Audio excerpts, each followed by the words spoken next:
Separating legend from truth is difficult, but what the Memphis Belle achieved in the European theater blurs the line and was, by all means, a fairy tale. With 25 successful missions, 8 confirmed kills, and a name etched into history as one of the most successful bombers, the Memphis Belle was undoubtedly the image of the American spirit.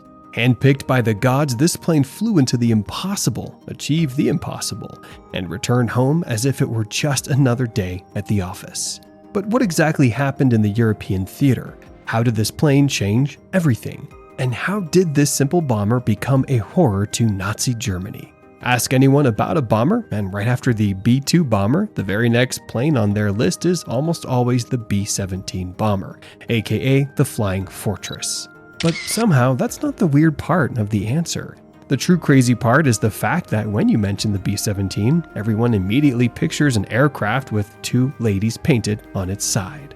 Everyone pictures the Memphis Belle, the plane that refused to go down. The story of the Memphis Belle began in Seattle, Washington in 1942, when it was delivered to the U.S. Army Air Force. At the time, this legendary plane had no fancy name and was called 41-24485. But all that changed when it and its crew were assigned to the 324th Bomb Squadron, 91st Bomb Group of the 8th Air Force, and stationed in Basingbourn, England. Manned by a crew of 10 men, at the helm was Robert K. Morgan, the confident, skilled pilot who led the crew through dangerous skies, staying calm under pressure and bringing home the victory.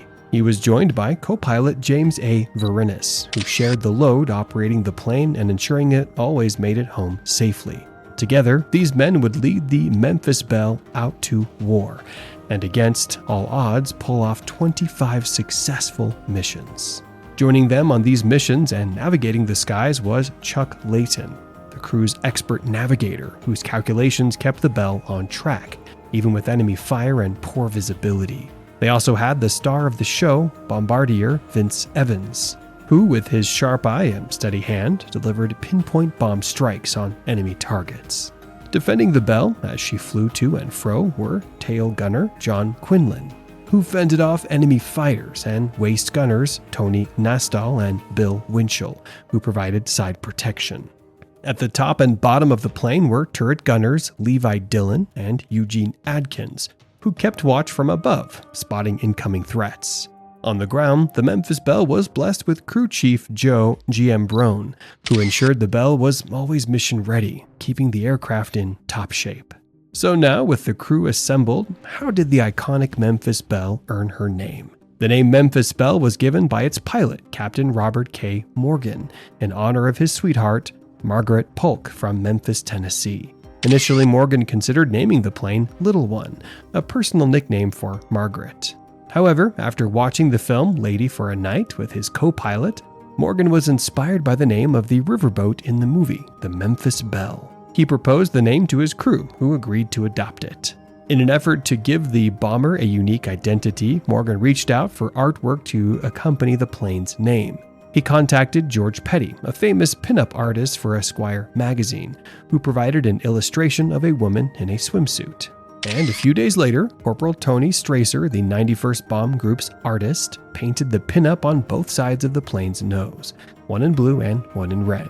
Under the Memphis crew, the painting would become an iconic symbol of morale and home for everyone in the 91st during their missions in World War II. But how? With all that said, what made the Memphis Belle so special? Simple. It was the plane that always came home. The Memphis Belle's legend is a story of not just survival, but resilience that would quite literally show what the world has come to know the U.S. Air Force as. Almost every time she flew, it was as if the skies themselves conspired against her in a chaotic ballet of death, where flak fighters and the unthinkable always awaited. In fact, her first mission was a baptism by fire, as the Belle was assigned to bomb a U-boat pen in France. This mission was a straightforward task on paper, but a gauntlet of flak and enemy fighters in reality.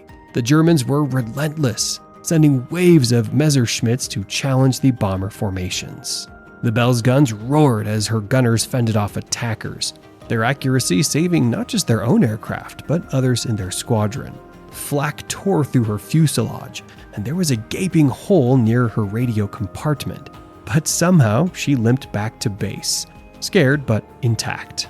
This was the first of the 25 missions she would need to complete the tour, and things only got worse.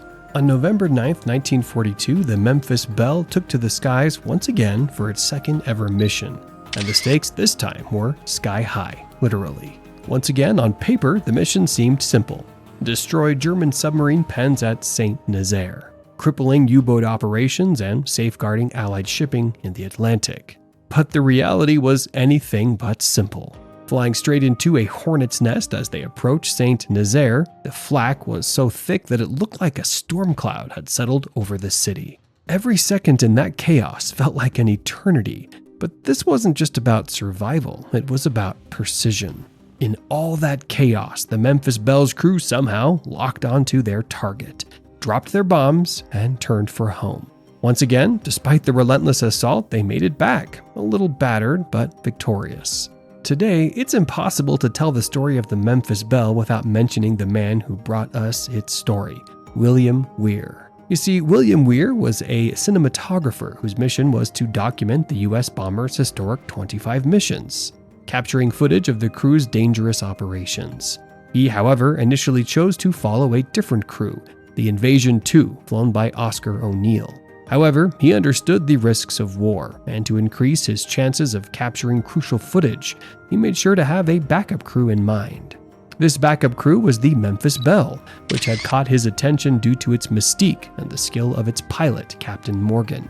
To Weir, Morgan's chances of surviving missions were good, and with that confidence, he approached Morgan to request permission to film the crew. Morgan agreed, on the condition that Weir wouldn't interfere with the aircraft's operations. And just like that, he began what would become some of the most important war footage ever captured. Weirdly though, his first mission with the crew wasn't even aboard the Memphis Belle. On February 9, 1943, due to damage sustained on their previous mission the day before, the Belle wasn't fully repaired in time. So instead, Morgan and his crew were assigned to a different B-17, the Jersey Bounce. This mission was no ordinary sortie. It was the squadron's first official bombing raid on German soil, targeting the city of Emden. Morgan's crew performed flawlessly, with only slight damage to the plane. And while their squadron lost no aircraft, the rest of the group wasn't so fortunate, with 2 B-17s lost.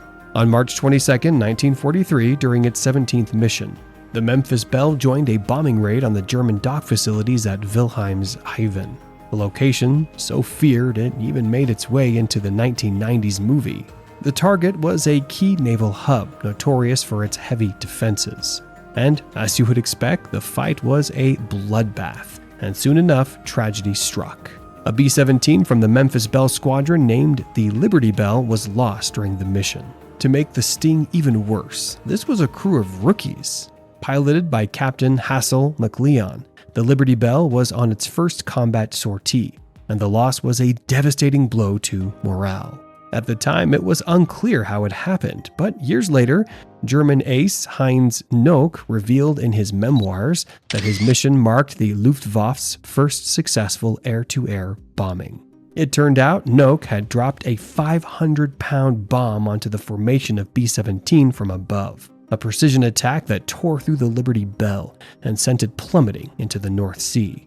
And just like that, the rookie crew perished in what became an infamous moment in aerial combat history. But once again, the Memphis Belle came home, broken but ready to go again another day. Less than a month later, on April 16, 1943, on what was supposed to be a routine raid for the 91st Bombing Group, over Lorry, France, William Weir would be plagued with a devastating loss of his own. His sound director, Harold Tannen, was killed during the mission. To make things even more gut-punching, Tannen was a World War I veteran. He had been assigned to fly with a B-24 from the 93rd Bomb Group for their mission to France. Unfortunately, on the way back, the B-24 Daisy May exploded, taking the lives of everyone on board. Ultimately, the loss was a blow not only to the production, but to Weir and the rest of the crew, who had grown close to Tannen. But this is war, and the show must go on, and the European theater was no different. The very next day, the 91st Bomb Group was sent on a deadly mission to Bremen, Germany, targeting an aircraft factory. This was the first time the 8th Air Force had ever bombed Bremen, and the mission would be remembered for the sheer ferocity of the enemy attacks. The squadron encountered waves of German aircraft, including Me-110s, attacking from every direction. But once again, as if protected by the gods, despite intense combat, the Memphis Belle managed to evade most of the damage, even though 6 other aircraft from the group were lost. To make matters even worse, tragically, the crew of Aviation 2, the B-17 that Weir had initially been following, was shot down during the raid, marking another loss for the filmmaker and making the Memphis Belle the star of the show. Mission 22, conducted on May 1, 1943, targeted the strategic submarine pens at Saint-Nazaire, France, a city now heavily fortified by the Germans. The mission, while successful for some, was anything but a day to smile. You see, the primary objective was to disrupt German naval operations by bombing the submarine pens, and for a while the mission seemed smooth until disaster struck. As the bombers approached their target, they had to abort the bomb drop due to a potential collision with another bomber group, resulting in the bombs being jettisoned over water rather than hitting the intended target. But this wasn't even the problem, because on the return flight, 2 bombers from the 324th reported sighting an unmarked B-17 flying solo and suspected it to be a captured American bomber repurposed by the Germans. As confusion slowly crept into the squadron, the matter suddenly took a hard left, as the 91st encountered a German radio signal that, unknown to them, was designed to mislead their navigation, directing them toward Brest. However, the 91st experienced crew resisted the deception and maintained their course back to England, all while the Memphis Belle and its crew made it home safely. Another unit, led by Colonel Claude Putnam, fell victim to the German radio signals and strayed toward enemy territory, suffering heavy losses. After 24 death-defying missions, on May 17, 1943, the Memphis Belle crew gathered for their final briefing. The target, the submarine pens at Lorient, France. The crew climbed aboard their B-17, a plane that had carried them through 24 harrowing missions. In a quiet moment, Captain Robert Morgan asked William Weir, "What will you do if we don't come back?" Weir's answer was simple. He had a backup crew, already having completed their 25th mission with another B-17, Hell's Angels. With that, Morgan smiled and led the crew on their final mission. Though Lorient wasn't as dangerous as previous targets, it still held risks, especially since it's where Weir's close friend had been killed just weeks before, and the Belle had taken heavy damage in January. The Memphis Belle took off one last time, bombing the submarine pens with precision. As they pulled away, German fighters attacked, but the crew fended them off, with Clarence Winchell making the final confirmed kill. With the target destroyed and no losses, the bombers headed back to England. Captain Morgan, breaking the rules, performed a low flyby over the tower, because who could blame him? This was the Memphis Belle's victory lap. When the wheels hit the runway, the crew officially completed their 25 missions. The Memphis Belle earned its final marks, the 25th bomb on its nose and 8 swastikas for the kills claimed by her gunners. After all they'd been through, the Memphis Belle and her crew were finally going home. So, what became of the plane and her crew in the end?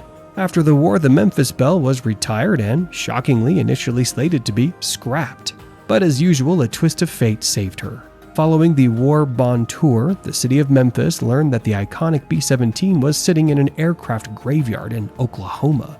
In 1946, though, the city of Memphis purchased the Belle for just $350 and flew her back to Memphis, where she was kept for over 60 years. The plane was eventually moved to the National Museum of the United States Air Force, where it underwent a full restoration. Today, the Memphis Belle is on display for the public, her story immortalized, and her legacy forever tied to the bravery of the men who flew her. Speaking of the men who flew her, as for her crew, each member went on to lead remarkable lives after the war. Captain Robert Morgan, who had flown the Belle on her historic missions, became the lead pilot for the first B-29 raid over Tokyo in 1944. Co-pilot James Venice, along with the Belle's mascot, Stuka, returned to the U.S. before returning to the European theater. Chuck Layton, the navigator who saved Belle from the German trap, became a school teacher. Vince Evans, the bombardier, befriended Ronald Reagan and Jimmy Stewart, and later became a race car driver. The others, well, lived successful lives, though not all remained in the public eye. In the end, the Memphis Belle and its crew remain a symbol of American courage, resilience, and history. What's your take on the Memphis Belle's legacy? Was it all about the hype? Or did this B-17 truly change the course of history? Let us know your thoughts in the comments below, and don't forget to like, subscribe, and hit the bell icon to join us on more journeys through the fascinating world of aviation. Until next time, goodbye.